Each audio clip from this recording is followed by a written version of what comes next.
अस्सलाम वालेकुम स्टूडेंट्स, आज हम बात करेंगे इज एम आर के यूज के बारे में। हम देखते हैं कि इज एम आर का यूज क्या है। So let's start. Use of is am are. Is am are का फिक्रात ऐसे इस्तेमाल में होता है जिनमें इज एम आर का इस्तेमाल ऐसे फिक्रात में होता है जो प्रेजेंट में होते हैं, लेकिन उनमें किसी किस्म के वर्ब का बाकायदा इस्तेमाल नहीं होता।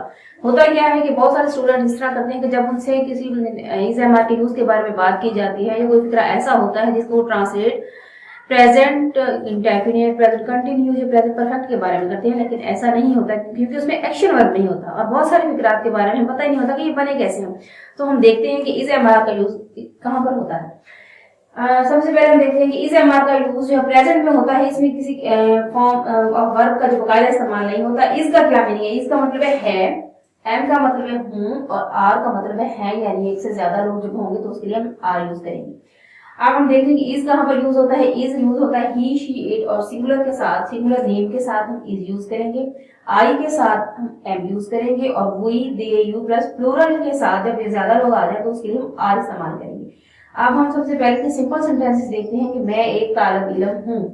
मैं एक तालिब इल्म हूँ।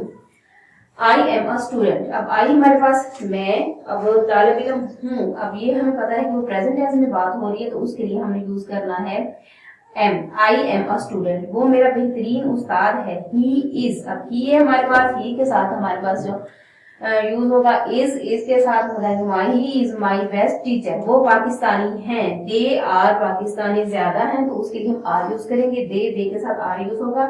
दे आर पाकिस्तानी। उसके बाद आ जाएंगे हम नेगेटिव सेंटेंसेस की तरफ। नेगेटिव सेंटेंस का स्ट्रक्चर क्या होगा कि हम इज, एम और आर के बाद नॉट का इजाफा करेंगे। बाकी सेंटेंस सेम होगा। तुम मेहरबान नहीं हो। You are not kind. तुम मेहरबान नहीं हो। You are not kind. वो सेहतमंद नहीं है। वो सेहतमंद नहीं है। He is not healthy. He is not healthy. तुम ईमानदार नहीं हो। तुम ईमानदार नहीं हो। You are not and honest. या हम यूं कह सकते हैं कि वो ईमानदार नहीं है। They are not honest. उसके बाद हम इसके इंट्रोगेटिव सेंटेंसेस की तरफ आ जाते हैं। इंट्रोगेटिव सेंटेंसेस में क्या होगा स्ट्रक्चर देखते हैं। सबसे पहले हम इज, एम, आर को स्टार्ट में ले आएंगे ताकि हम इंट्रोगेटिव सेंटेंस बना सकें। उसके लिए सेंटेंस देखते हैं। क्या अली बीमार है? इज अली सिक। अब देखिए हमारे पास सिंगुलर नेम है, उसके साथ हमने इज लगाना है। इज स्टार्ट में आ जाएगा। Is Ali sick. क्या वो नाराज है? Are they angry. क्या वो नाराज है? Are they angry.